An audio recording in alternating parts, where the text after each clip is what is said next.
My bad. I was trying to turn the car off so it wouldn't be loud, but it's still gonna be loud. But I don't never do videos like this. I don't think I've ever did a video like this, but guys, I am lost. I'm hurt. I'm confused. And I feel lonely.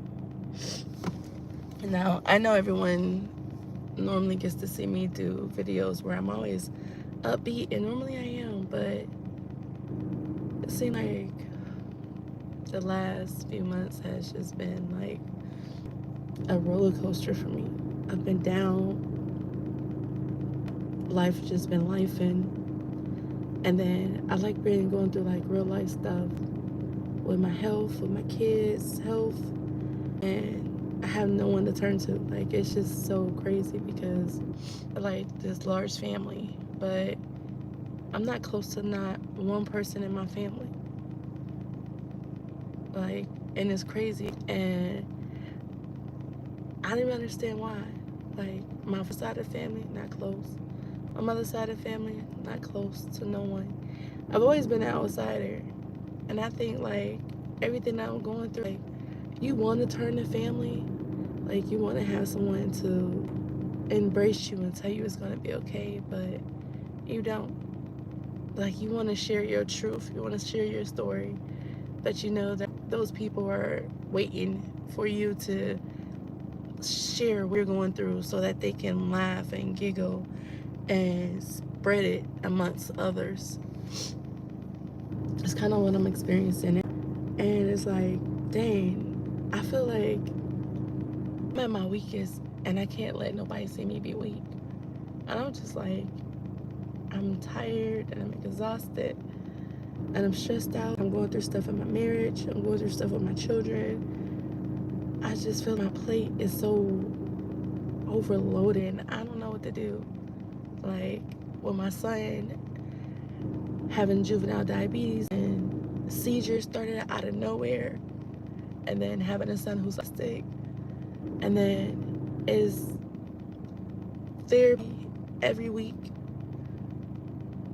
school, and then me having to teach him to run errands and cook dinner, and then I'm in school, and hello, hey. And I know, like, I shouldn't complain because that's my life. I signed up for that, my mom. But it's like, sometimes I just feel so weak. Like, I don't have no support. Like, no support from my family at all. It was like before I moved, before I moved here, thank you. Before I moved to North Carolina, like, and got married, me and my family, we was kind of tight knit. And then I decided to move. And when I left, like, I ain't have no beef with nobody, not that I knew of. You know, I did move abruptly. I did kind of didn't give nobody notice, but it was like when I was home, I feel like I still didn't have that support. Thank you. I'm trying. You know, I feel like I just didn't. It was like, why stay in a place where you have family, but you don't got family? If that makes sense.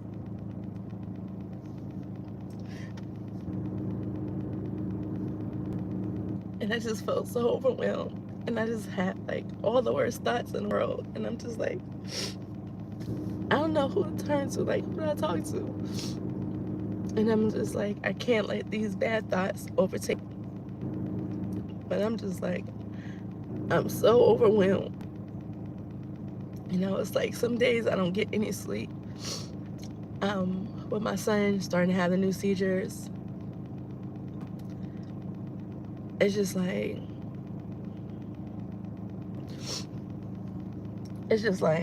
I don't know. I felt like my world was crashing down. I felt like the worst mother because just, I did wake up in time for the seizure, but just not knowing. And it's just being scared. Like, I was just so scared to sleep because I'm like, he could have a seizure at any moment. I was scared. I've been praying. I've been praying. But it's just like, you ever feel like you just sway so far from God that he don't hear you? That's where I'm at. And I'm sorry for crying, y'all. I'm just like, really. And it's crazy because I'm like legit not a crier. But I just felt, I'm praying for you. I'm praying for you too. I'm so sorry to hear that. That's really sad.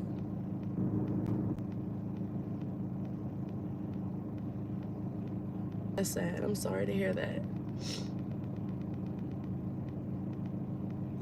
No, like, I'm telling y'all, I swear to goodness, it's like you're taught when you're young, get married, have a family. And I did that. I did that. Go to school, get your education. I did that. And it was like the moment that I decided to get married, I started hearing people saying, oh, she thinks than everybody else. And mind you guys, I never acted better than anyone, never in my life. And it was just like, even on my wedding day, like the night before my wedding, it was so crazy. My family just, they show up, and I just couldn't understand for the life of me why they were mad at me. And I still don't. And it's just like, I can't turn to them. You know, I love you too. Thank you. Thank you. Right? And that's what it feels like. But I don't want to say that. But it was just like, we family. Like, but again, I didn't grow up with them. My father's sister raised me. So it was like, I already came into the family not really knowing anybody. And then I got to know them. And it just feels like I'm still that outsider. You know? But more so, it's just like, I don't know if I'm doing everything right when it comes to my children and their disability. And then it wears on me, and I'm just like, God, my son had ABA, he had all type of therapy, OT, I've been teaching him, and it's just like day in, day out, it's like, you gotta get up, you gotta make these appointments, and you can't miss these appointments. You know, you can't. You can't miss these appointments, or else you lose your slot, you know. And I'm not trying to complain, y'all. I'm really venting because it's heavy and it's on my heart. And if you guys follow me, y'all know I don't even post negative content at all. I clown around. But it's just, today was like one of those days, and I was with a friend, and I just started breaking down, and it was just like my friend was kind of like moving me along. And then that's when I realized, I was like, yo, I really don't have nobody around me who wants to encourage me. They're only around me when they want to have fun and want to have a good time. But you can't go anything around them. And I don't go through things quite often. But I realized, like, when my friends go through things, they call me, and I'm the smoking.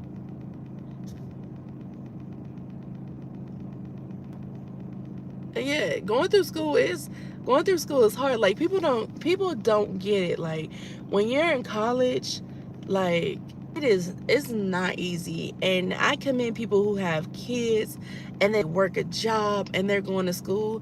Like, that's not easy. And you're having like 4 classes. You have to study. It's a lot. You know, thanks for your comments, for the positive comments. I really appreciate it. And I'm thankful, guys. Don't get it twisted. I am so thankful for the opportunity to be able to go to college, because I'm my mother's only child who went to college. You know, I'm the only one who has a high school education. You know, and I don't blame my brothers for not having that. My brothers were in the system. You know, we all were separated. You know, so I'm thankful my brothers, the ones who are alive, that they're still alive. You know, but this was something I wanted to do. I wanted to go to school because I thought I could be the change. And that's why I get mad at myself, because I always made moves. So I show my family, like, if I could do it, you could do it. You know, like, I prayed. I used to pray all the time. I'm like, God, please deliver my family. Please save my family. Like, just use me. And then it'd be so crazy. It's like, I said these prayers, like, I prayed, and I just kind of lost faith in mine. I just kind of stopped praying, because it was just like, I'm praying for people who hate me. I'm praying for people who don't even like me, you know? Like, I don't get that. Like, I'll never understand that. I'll never know.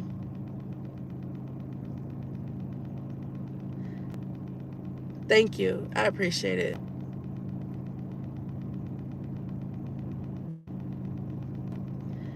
I appreciate it. I appreciate all the comments. And you know, sometimes you gotta hear some tough love. I'm open to everything, y'all. I'm trying to figure out how to turn it around. I'm literally trying to figure out life. Life is so hard. And let me tell y'all, is this has been the biggest thing that I struggle with, because I never been brave enough to open up to anyone and tell them like I'm struggling. Like, I've never been that person. Like, it's hard because you get criticized. You know, you have naysayers, you have people who are going to be negative.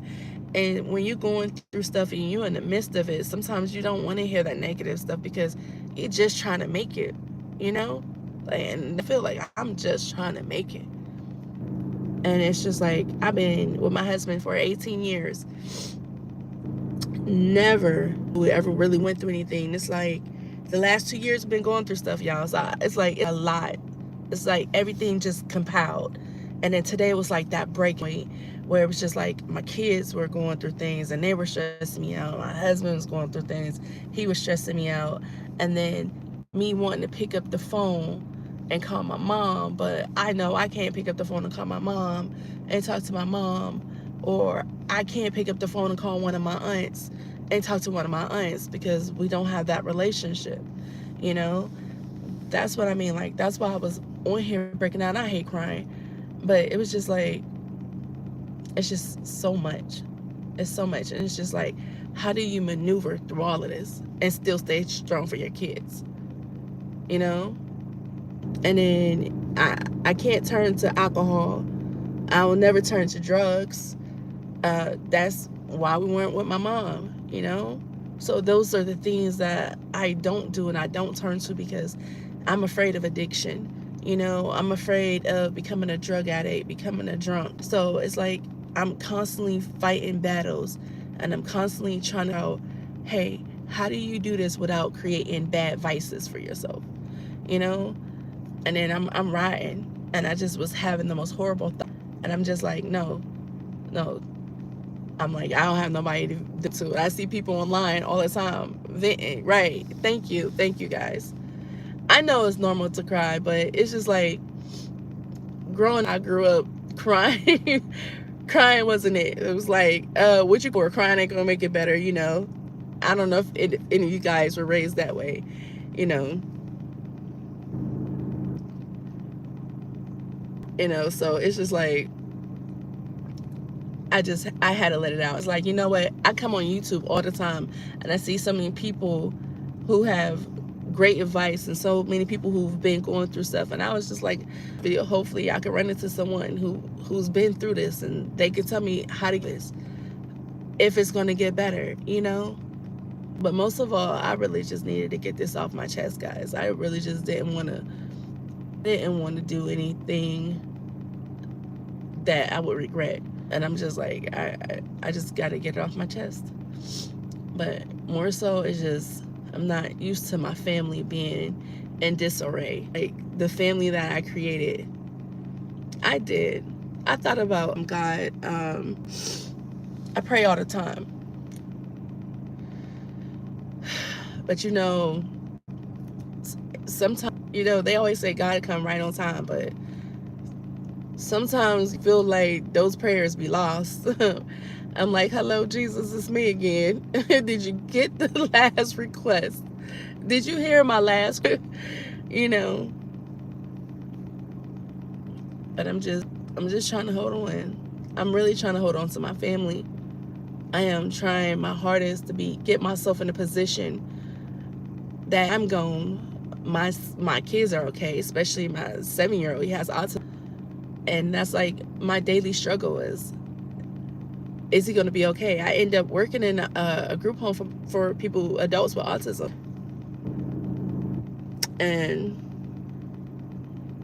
And I seen how they're treated. And I'm just like, I don't want my son there, you know? So I'm like, I'm asking my kids, make sure, like, when y'all get grown, please make sure he's okay. It's like these are the worries. I don't know I shouldn't stress about every little thing, but it's just like people don't even understand like what you be going through, and then they'll put so much more stress on you. And then like when they need you, they call you, and I'm always the person that everybody else call. I promise you, I'm always that person. And I'm just like, I'm like, why can't I receive that? You know, like you ever just get tired of being the strong friend? Like, I am so tired of being the strong friend. I'm tired of being the strong sister. I'm like, I'm just tired. Like, you guys have no clue. No clue. Like, my whole life, literally, I have had to be the father at a young age, trying to protect my brothers, in and out of groups, in and out of foster homes. You know, like, I'm tired. Like, sometimes I feel like I just want to be at peace with, and I don't have to carry everything. Yeah, I'm just talking about the struggles of being a mom and being a student. Um, right now, I'm in school for drug and alcohol addiction counseling. And I had emailed my professor because I was listening, y'all. Let me tell y'all, I've been so overwhelmed. I thought I didn't turn in my assignments. I thought I was assignments. I emailed my professor, and I'm like flustered, and I'm like, I missed this assignment. I'm gonna get zeros. Can you please open back up the work?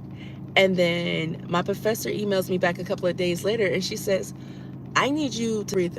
She says, your work is done. You did your work early. And then she's like, I need you to reach out to these counselors, because she understood that, you know, my son just recently been diagnosed with epilepsy. So, like I said, I hadn't been sleeping, and me haven't been sleeping because I'm like watching him all the time, because all his seizures normally happen at night. And so I'm scared to sleep. I'm like, I'm terrified. And she's like, you need to talk to someone, because human service people need mental health too. You know, we need mental health help. And then it was just like, I told her, I said, I'm going to reach out to the therapist tomorrow, reach out to someone, because I definitely need to go to counseling, because I need to figure out, I can't help anyone if I'm not okay, you know? And it's just like, this is my passion. So no matter what I'm going through at home with my kids, with my husband, or with my family, I can't fail school. I can't fail school, because like I said, like my whole family mostly drug and alcohol addiction. It was like, this means so much to me. Like, I wanted to take a break from school. I needed to take a break, but I was just like, I can't take a break.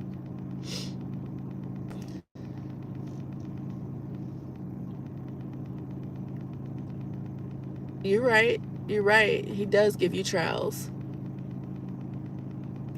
You're right. He does give you trials. And now, let me tell you, I know it, but sometimes these trials be so hard, and they're not easy, and you don't understand why you get these trials, because sometimes it just feels like it's just back to back, you know.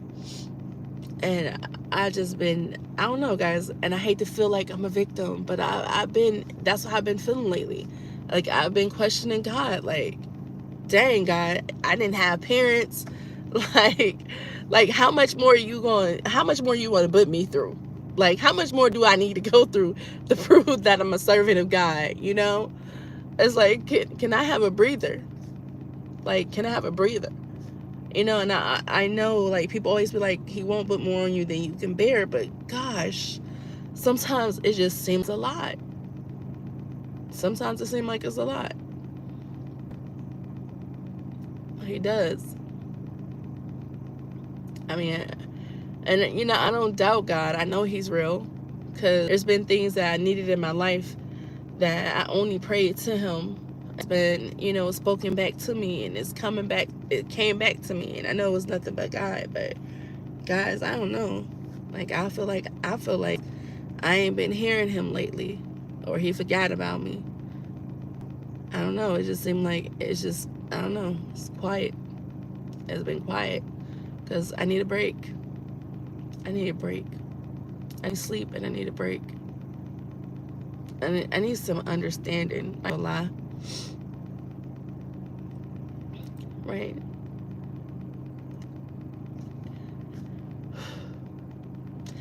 And see, you may know, but he knows you need this. I feel like that because they say that you go through things to make you stronger. But I don't know. I'm weak right now. Like, I feel so weak right now.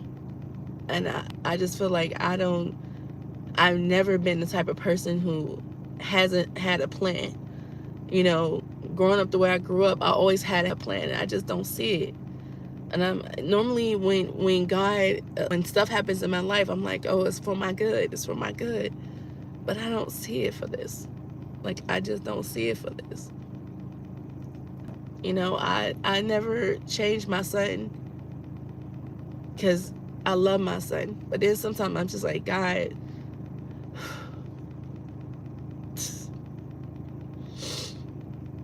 why? You know, there's days where, you know, awesome moms and awesome dads understand having kids with autism is tough. And it's just like, it's just days where he's sad, he's crying, and I can't soothe him. Nothing I do helps. And it's like, he got to cry it out. And then, you know, sometimes they do self-harm, and then you're trying to prevent that, and you got to get dinner done, and then you got to make sure the clothes are done, and you got to do homework. You know, it's just so much. And it's just like, and then you got to help your kids with homework, and you're like, where do I find time to breathe?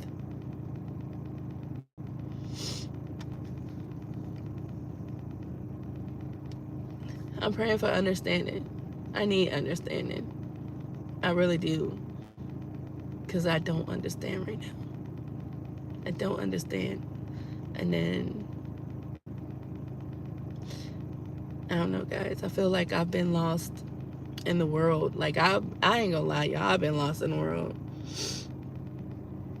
What's my problem?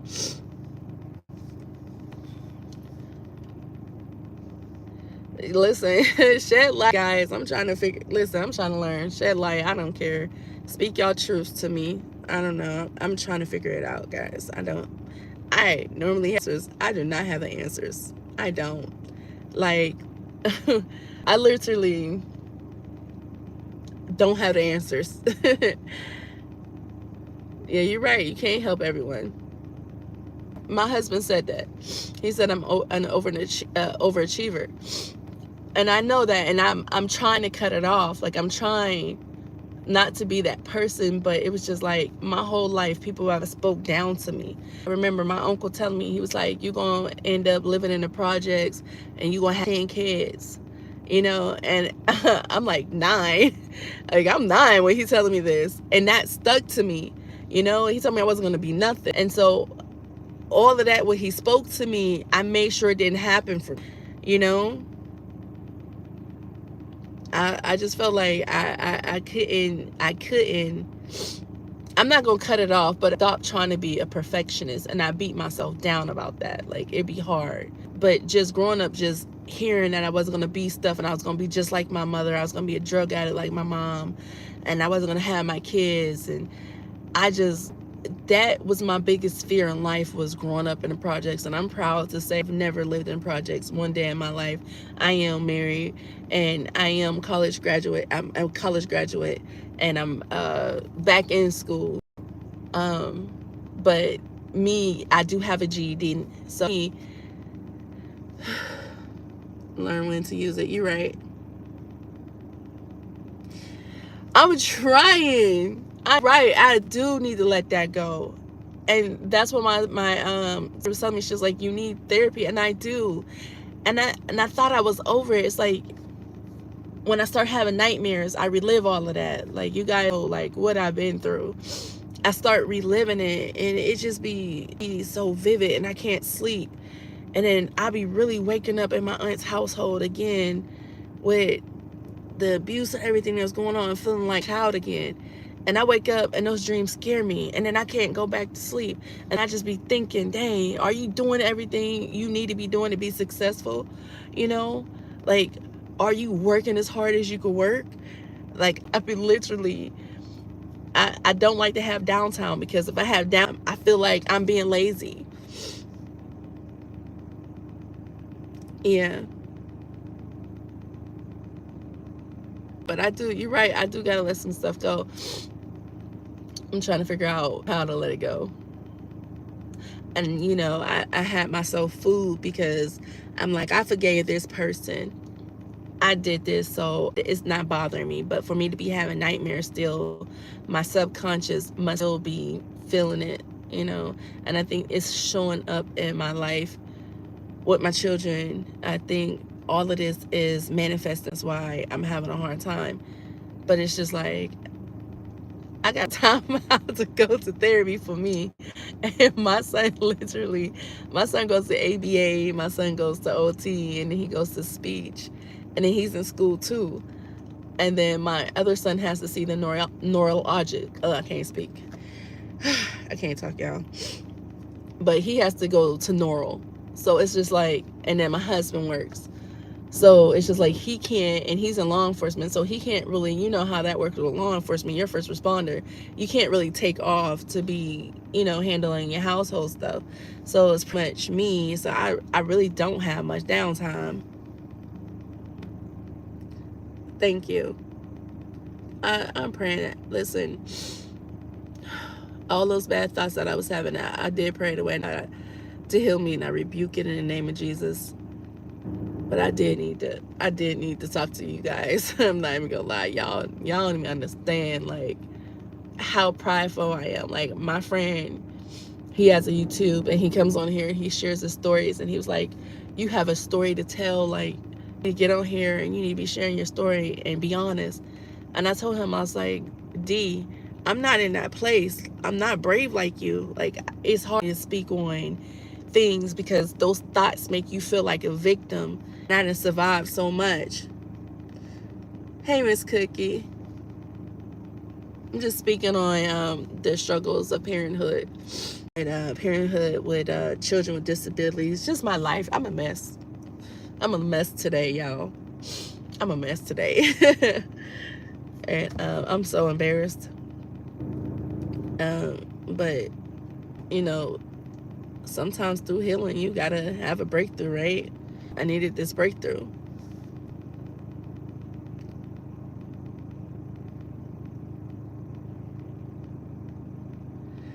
What would it be? Tell me something about myself.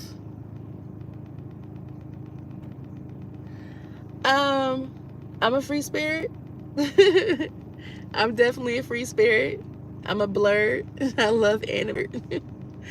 I love life. I love. If I was to describe me, it definitely would be a free spirit and an open person. Definitely open. And a family. Family is everything to me, especially my family. My family that I created is everything to me, because I technically don't have family. But yeah, I wish I had a family. I wish.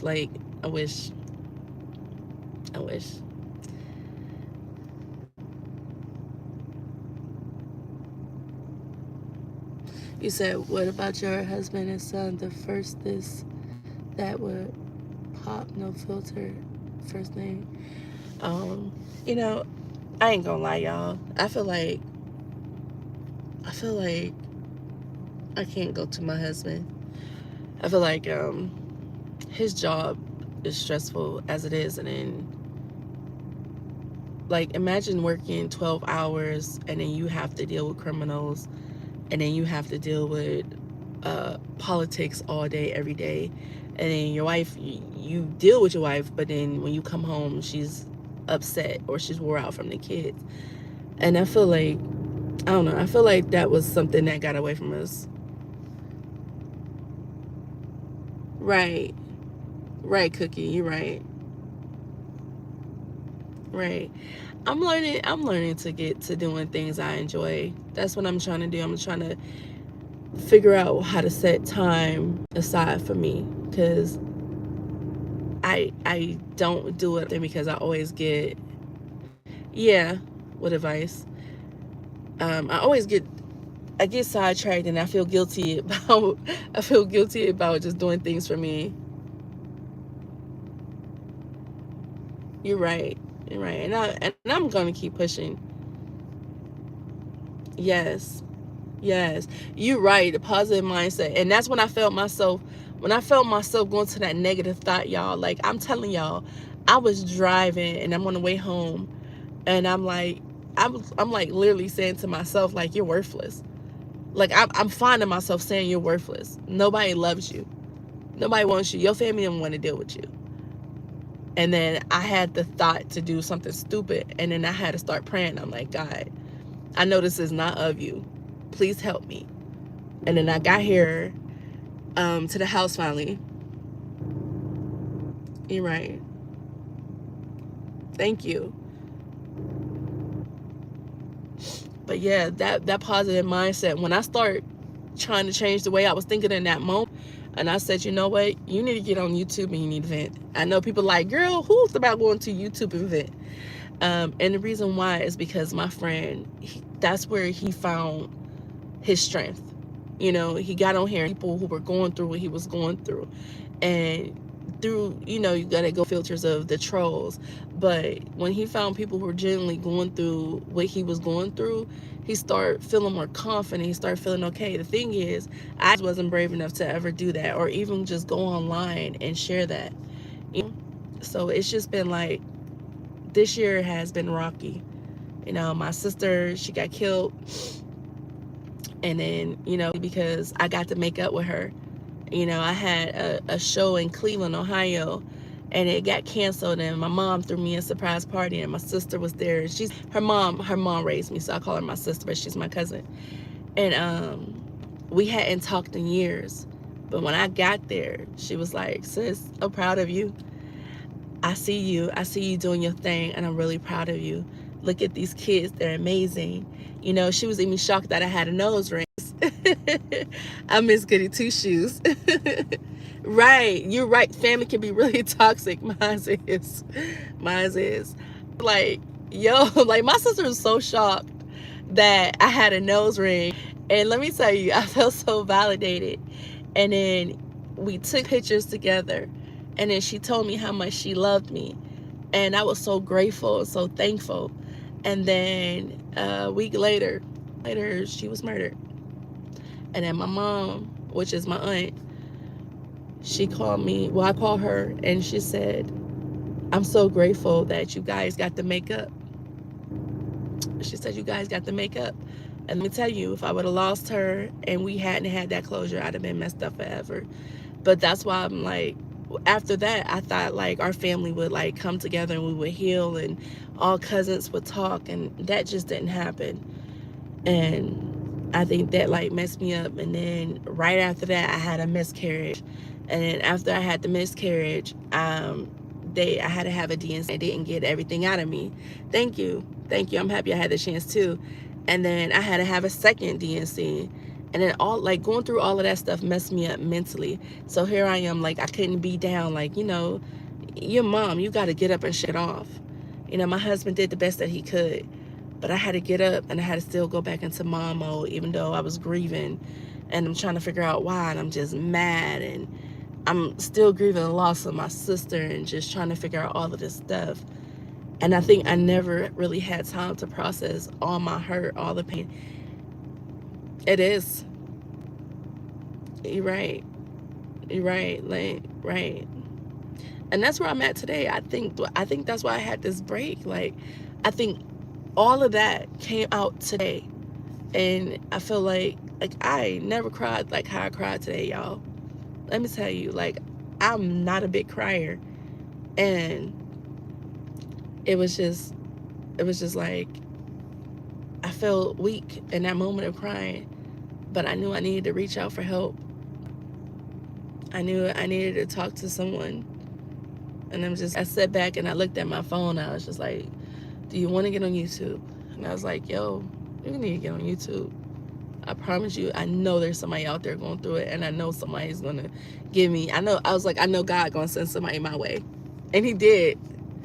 He did. He sent a lot of y'all my way with some positive answers, and there were some people who told me some stuff I needed to hear. You know, tough love is tough love, but tough love is the truth. You're right. Yeah.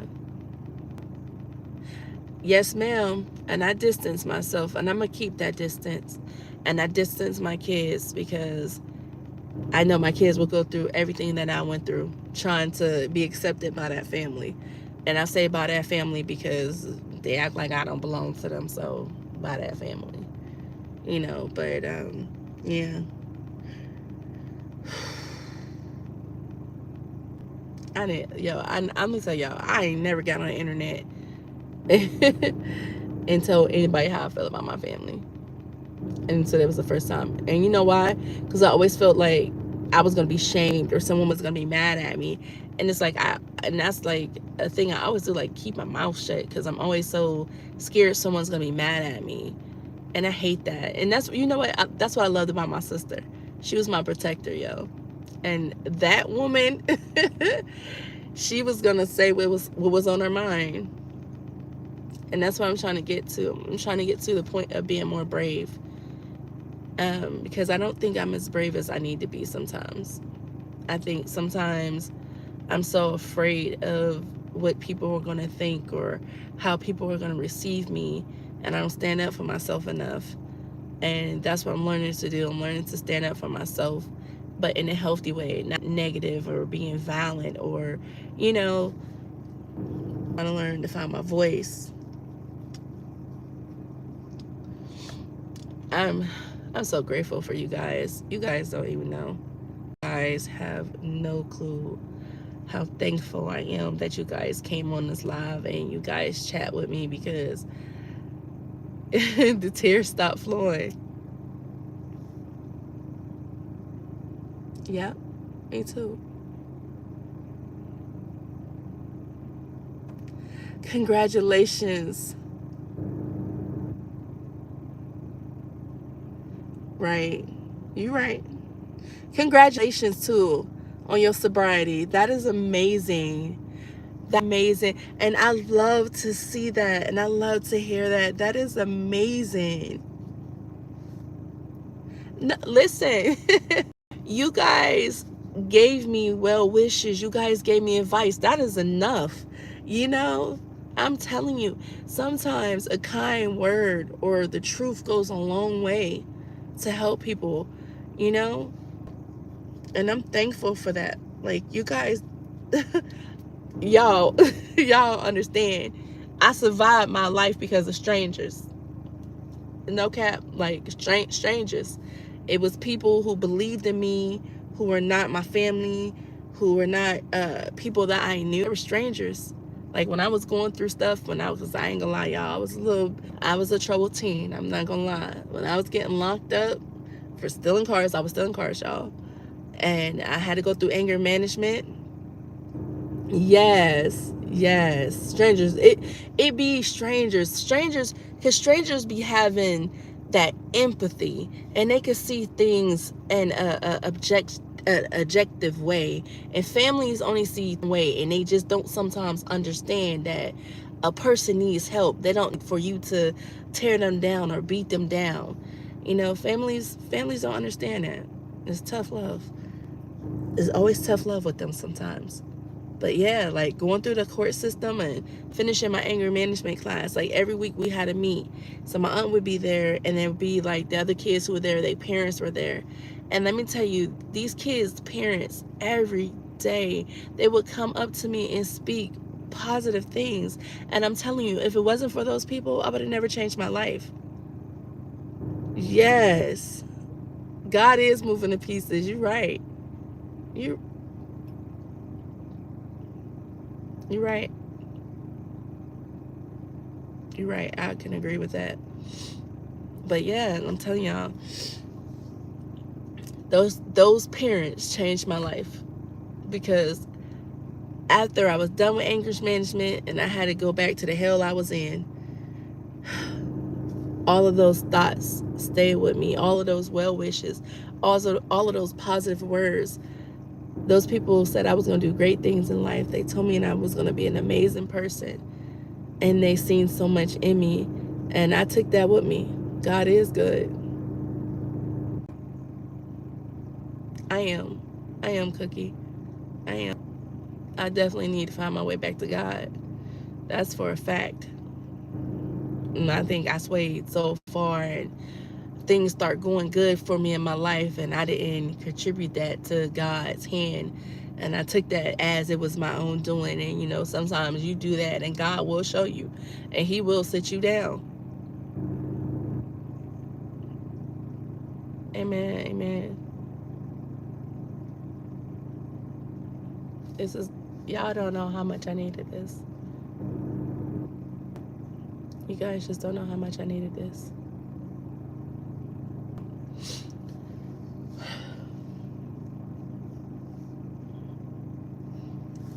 I guess He done spoke.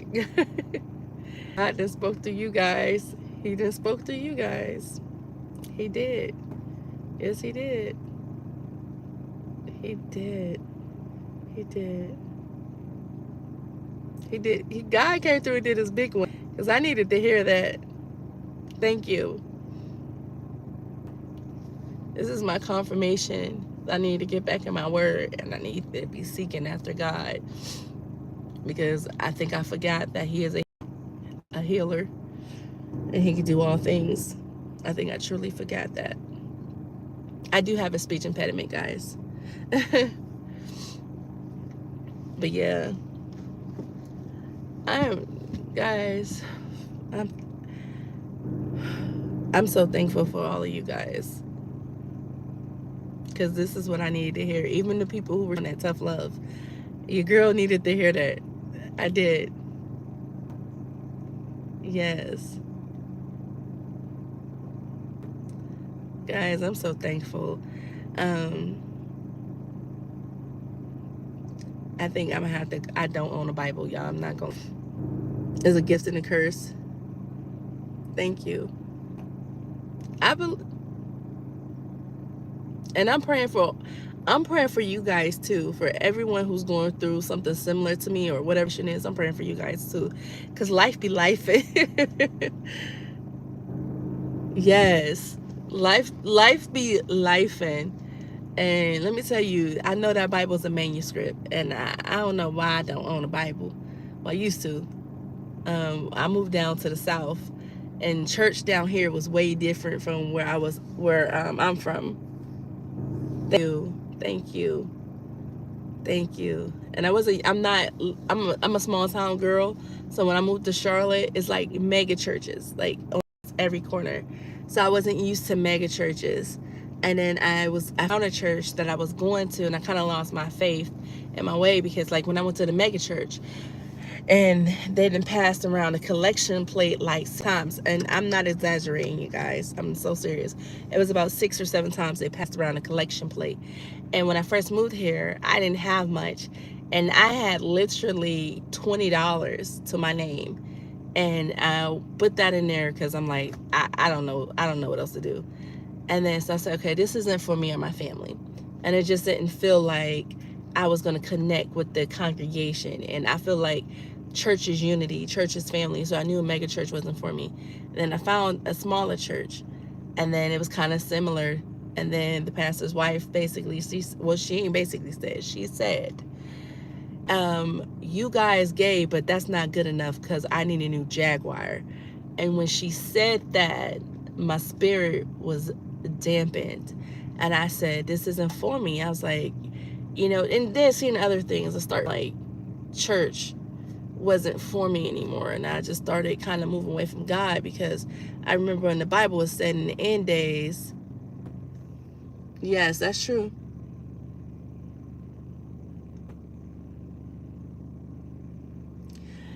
Right. And I just felt like what you were saying, people rewriting it the way that they wanted to interpret it, and kind of scheme people. I feel like I just kept running into those type of churches. And then the Bible said in the end days, the false prophets were going to, you know, rise. So you need to be aware of the false prophets. And I kept feeling like this is what I was running into. And I'm just like, this isn't for me. And I just kind of gave church up all in all, because like down here in the South, it was like a business. Back home, it was just different. And then both of our pastors had died, and then our pastor who married us had passed away. And then I remember going to church, like my pastor's church, and I remember he had did a sermon, and I was like, oh my goodness, the way he did that sermon, I was like, he just was like apologizing to the congregation about how he had said some stuff. And I remember telling him, I was like, Pastor, that was a great sermon. And I said, the only thing I feel like you shouldn't have did is apologize. Because he was calling out some women in the church who were being a little loosey-goosey. And, and I told him, I was like, you should have definitely been and said what you said.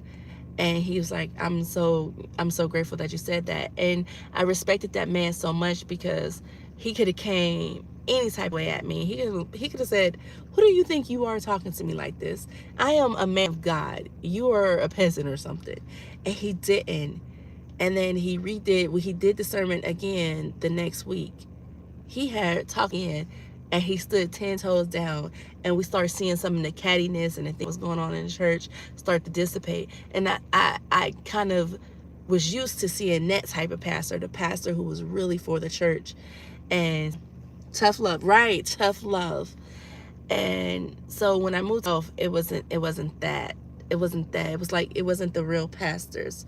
I remember we had went to a church, Bishop Eldridge, God rest, we had went to a church, and we had a female pastor, and we were a guest church, like we was at a guest church, so our bishop was supposed to speak. And when he went into the pulpit, the assistant pastor was going with him, who happened to be a female. And I never forget when they was like, oh no, she can't come up in here, she's a woman, women ain't allowed in the pulpit. And then I remember our pastor started having our ushers come around, tell all of us that we were going to leave.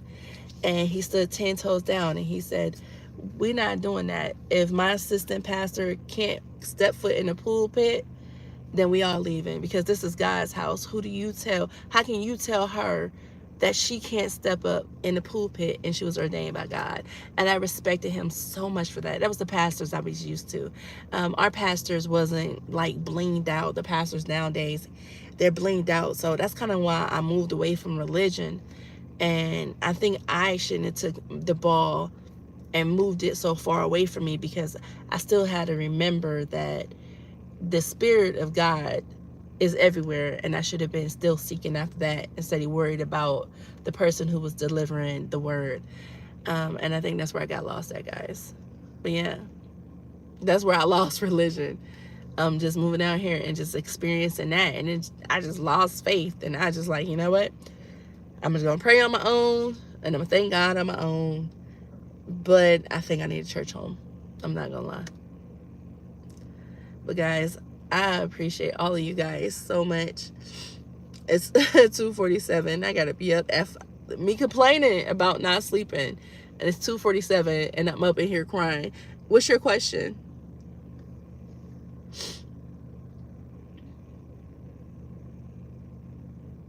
L big time. What's your question? Whew. Like, yeah. I'm complaining about not getting sleep, and I know I gotta be up at 4:30. So I'm literally probably get like an hour and a half of sleep. But see, that's on me though, because I should have went to sleep. Oh, I'm just, guys, I'm so tired. But yeah, that was my walk away from religion. That was definitely my walk away from religion. But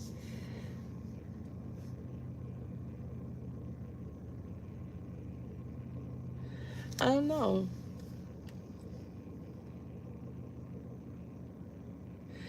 Would you ever would have found out about this about yourself if you never asked yourself? If I never asked myself about God or the church, or what are you referring to?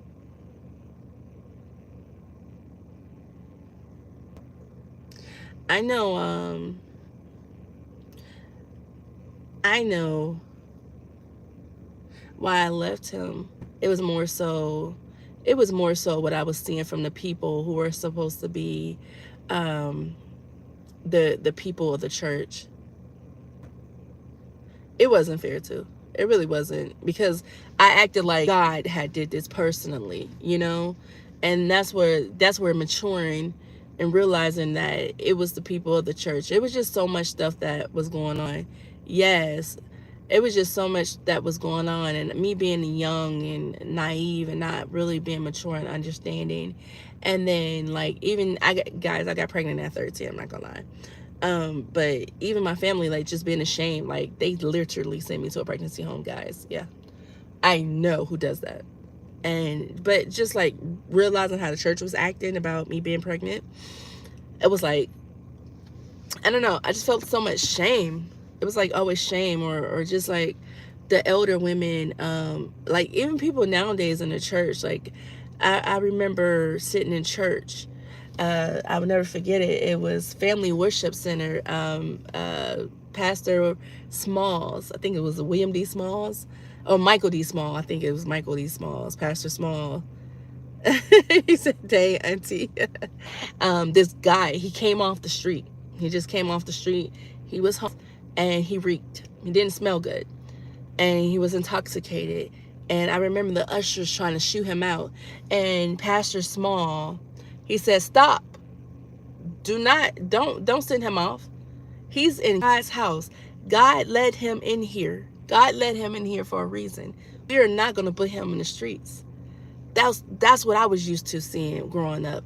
That's why I had so much faith as a young teen, and I read my Bible, and like I had so much faith, and I seen leadership like that. And then I see leadership like Creflo Dollar, who has people in their church who catch the bus to work, and they don't have a car, and their utilities are about to get shut off, and then he's asking for the church $1 million so he could buy a private jet. Hey, how you doing, Phyllis? I don't respect those type of leaders. Or was Billy Joel, when they had that flood in Texas and they needed a place to put people who were homeless, and he was more worried about the church is the shell. He was more worried about that than the souls. Those are the leaders that I don't respect, and those were kind of the reasons why I walked away from religion, because I was just like, well, if God is ordaining these men, right, like if God is ordaining these men, and these men are shooing away the homeless, and asking their poor congregation to give them millions for a private jet, is crazy. Yeah, it was a beautiful pastor. Like, yeah, pastors didn't even get paid back in the day. R.I.P. Yes, R.I.P. And my pastor, he was amazing. It was amazing. And just seeing those, it was men of God. They were really men of the cloth. These men nowadays are not. That's just like, I don't know if you guys know who Shawnee O'Neal is, but Shaquille O'Neal's ex-wife, Shaq, his ex-wife, her new husband said, "Do not give to the poor, because you would not receive anything in return." And it was just like, Jesus fed the poor. I remember in the Bible it said Jesus went and he had his disciples go fish, and then he took the fish and he multiplied it. Then he took the bread and he multiplied it, and he fed everybody that was around him. Right, greed. And so these pastors nowadays, they're holding on to everything for themselves, and they're not trying to give back to the poor. They're not trying to give back to the community. And that discouraged me. Like, it was just like, this is what I'm supposed to follow. And so it's just like, I used to be like, okay, I'm a Christian. And I grew up Baptist, but when I got older, I moved with my aunt, and she's Kojic. And I was just like, okay, I'm a Christian. And then I just learned I'm not putting a title on anything, because religion is, I feel like getting caught up in the religion itself is crazy. I just need to trust God and pray to God. And I just feel like that's what I need to do. I could be wrong, but I just felt like just from what I was seeing, it was just too crazy, y'all. It was too crazy. It was a lot of things. And then one of the things that broke me the most was the deacon of my church. doing things that he probably shouldn't have did. And I was what, a 15-year-old girl. And that really kind of led me away from the church. It was just so many things that transpired that made me feel like church isn't for me. I'm not going to say it wasn't for me, but I lost faith because of the adults who were around, and they should have been being good shepherds, and they weren't. So yeah, it was a lot of stuff, y'all. It was a lot of stuff. I told y'all, my life is crazy, you know, and I never speak on it. I'm not in a place to speak on a lot of stuff because someone said I need to let some stuff go. I need some healing. I definitely need some healing. But there's a lot of stuff I can't ever speak on, like, just right now, because it's just a lot. It's just a lot. And then sometimes speaking on it takes you back, and I never want to go back into those feelings.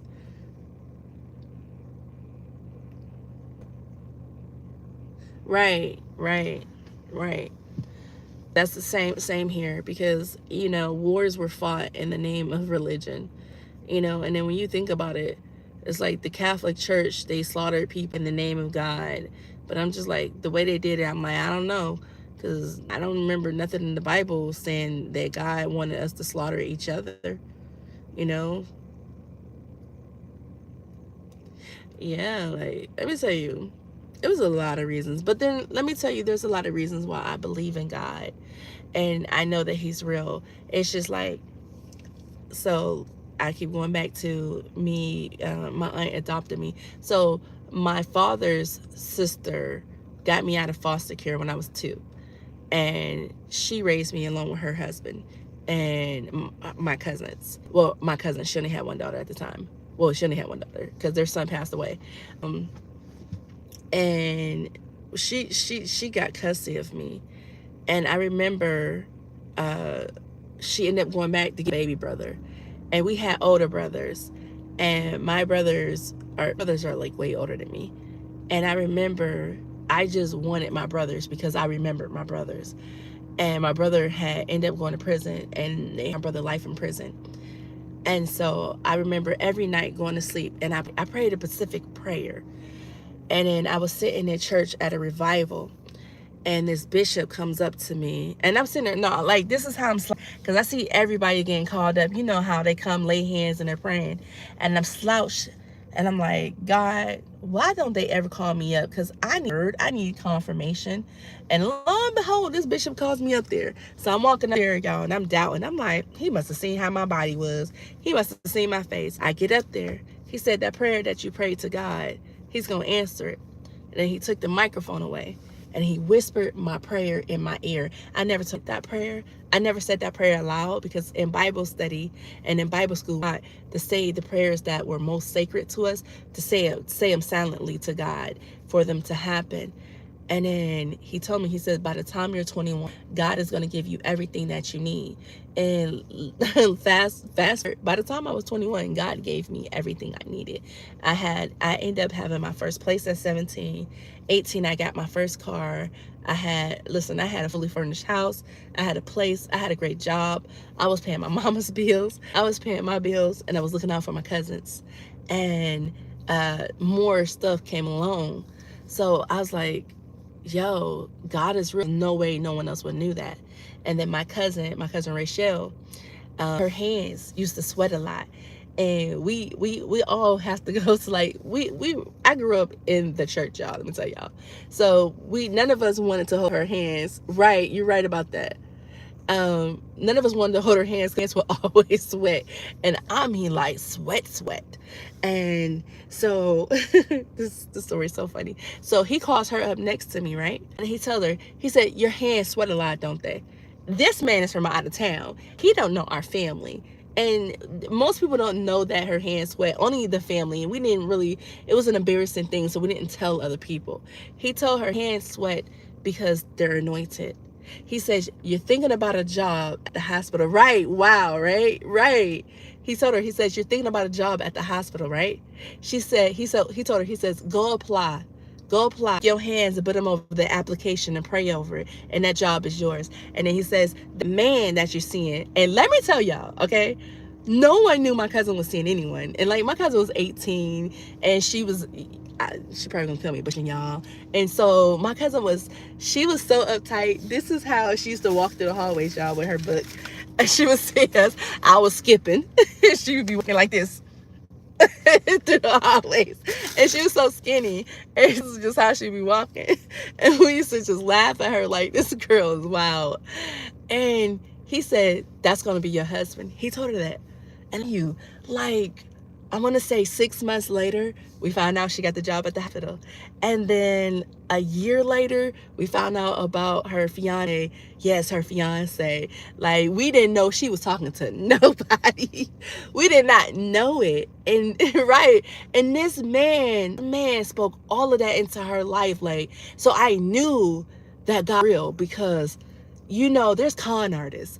But a con artist can't be so good to know the ins and outs of my cousin hands and her insecurities with that, and my prayers and for my brothers. And when he took the microphone away and he whispered it in my ear, because it was some stuff, like when he whispered it in my ear, I took it as he didn't want the church to know, because he knew that was a silent prayer to God. And we grew up, the ones that you really want to happen, you don't say them out loud. And so, y'all, my brother ended up getting released from prison. Let me tell y'all that. And let me tell y'all, my brother passed away though. My older brother, David, we called him Peanut. We're sitting in my mom's front room, y'all. And my brother walks through the door and my mother starts screaming. And I'm in the dining room. I'm like, why is this woman screaming? Lord, she's so extra. That's what I'm thinking. And I'm like 17. I'm like, my mom is so extra. I go into the front room and it's this tall, slender man. And I'm like, that's my brother. That was my prayer. I told God, I was like, I wanted to see my brother before he died, because I was young. I was told my brother got life in prison and I wasn't going to ever see him. He was going to die in prison. But some stuff happened where they messed with his case. Yeah, they played my brother. They played my brother. But he got released early and he didn't tell the soul. My brother didn't tell nobody, his wife. And they popped up to my mama's house. And then my other brother, he had got life in prison too. I know, guys, I know. He got life in prison too. And then after my brother died, my other brother was still locked up. My brother died from a heart defect. They said my other brother out. My brother had been before the parole board so many times. They denied him. And then one time they approved it. And I got to see my brother. I got to see both of my brothers from behind prison walls, because my father went to prison. My aunt took me to go see him one time, and I was little, so I guess when we were leaving, I threw a fit so bad because I didn't want to leave my dad, and so my aunt never took us back. So we never went to a jail again. So we weren't allowed to go see my brothers or my father while they was in prison.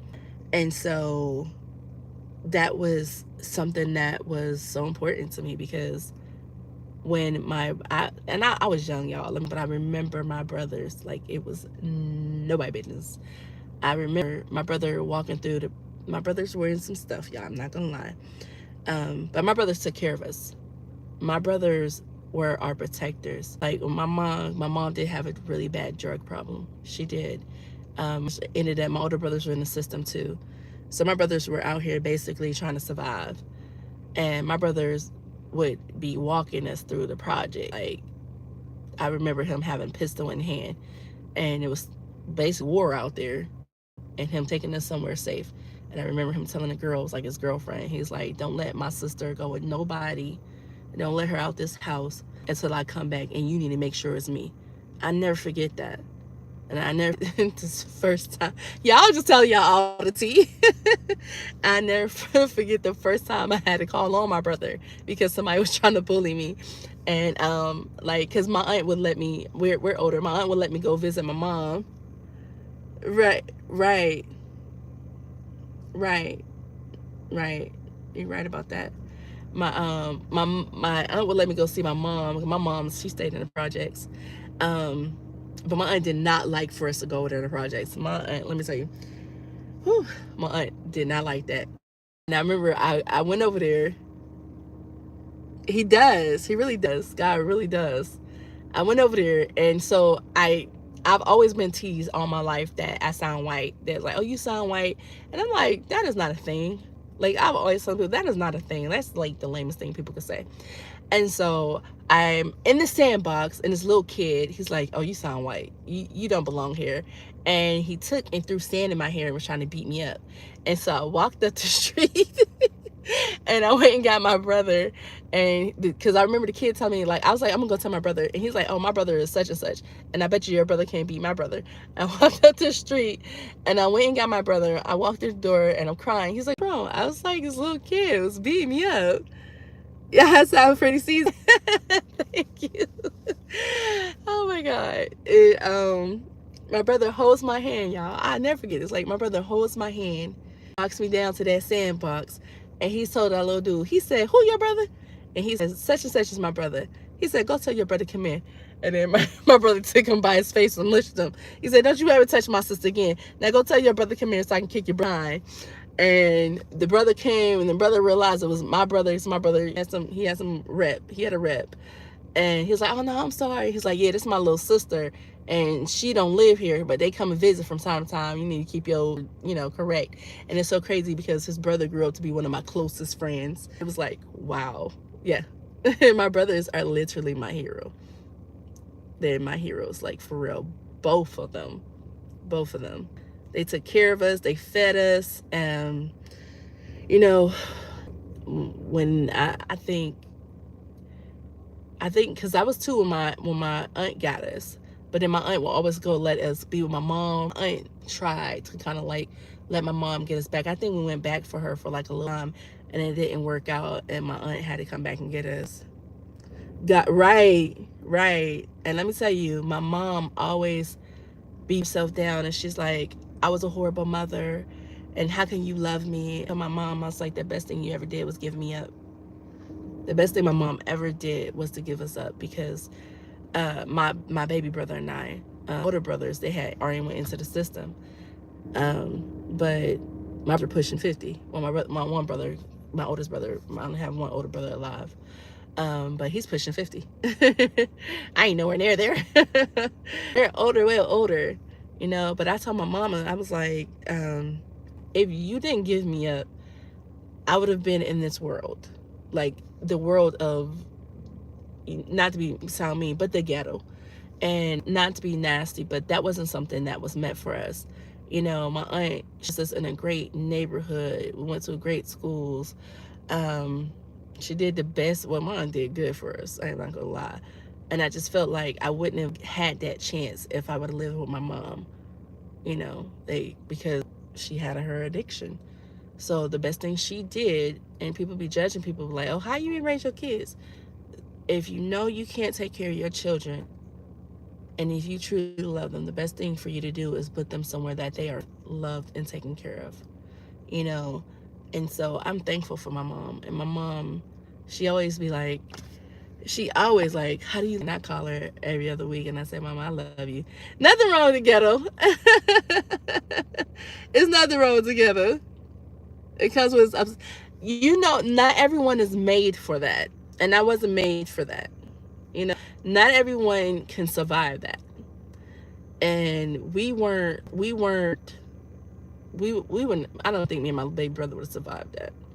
It wasn't just the ghetto. It was more so, I'm trying to be correct with my words, but like around drug users, around alcohol, around, because it was bad stuff we shouldn't have been around. Yeah, it was definitely bad stuff we shouldn't have been around. And I knew that. And, like my mom, what broke her, my father broke my mom. Unfortunate. Yeah, my father, but I can't speak to that because that's not my story to tell. But my dad, it took for me to get grown, for my family to reveal why my mom got on drugs. And that's one thing I kick myself about. Like, I always was mad at my mom. Right. Right. I was always mad at my mom because I was like, well, you my mom, you should have raised me. Why wasn't you there for me? And being young, you don't understand addiction, and that's why I wanted to be a drug and alcohol addiction counselor, because I want to prevent someone from walking that path or help save them from that, because I've been around it my whole life. And it was the downfall to my family. It was really the downfall to my family.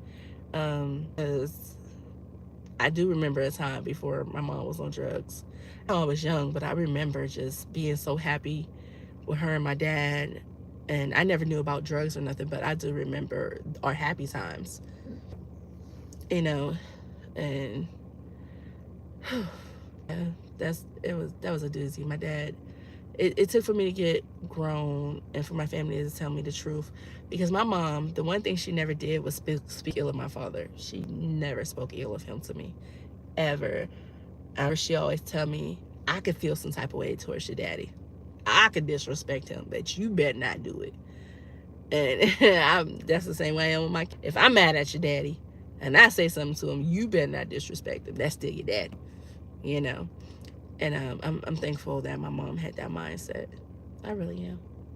But yeah, my dad, even though he was in and out of, he always kept in contact. My mom, of course, you know, drug addiction, she didn't. Pretty was my dad's weakness and alcohol. My mom's weakness was drug and alcohol. My father's was alcohol. So that's why I'm not a drinker, and that's why I don't do drugs. You know, I'll have an occasional, but I'm not like some type of person be like, nah. Nope, not at all. But guys, it's 3:11. I gotta be up in an hour. I want to thank all who tune in. L Big Time, thank you so much. Miss Cookie Stuff, thank you. Thank you to everyone. I appreciate you. Look how you guys changed my spirit. Like, I want you guys to be encouraged too. I want you guys to know that you guys today did God's work. And I hope you know that each and every last you guys are beautiful, because God definitely seen fit to use you guys to help lift me up. And I pray I encourage somebody. I pray that they encourages somebody. And I pray for all the mothers and the fathers, or I am. I'm praying for all the mothers and the fathers who are going through anything. I pray that God covers us all and keep us all lifted. And we just need it. We need some breathers. Like, God, just knowledge, wisdom, and understanding, because we need it. I need it. But I love all of you guys, and I thank you guys so much. You guys have a beautiful night, and I want you guys to know I could not have made it through this night without you guys. So when you go to sleep, I want you guys to think about you guys saved the life tonight. Love you guys. Bye. I sure am. Yes, ma'am. You too. Good night, guys. I love you guys.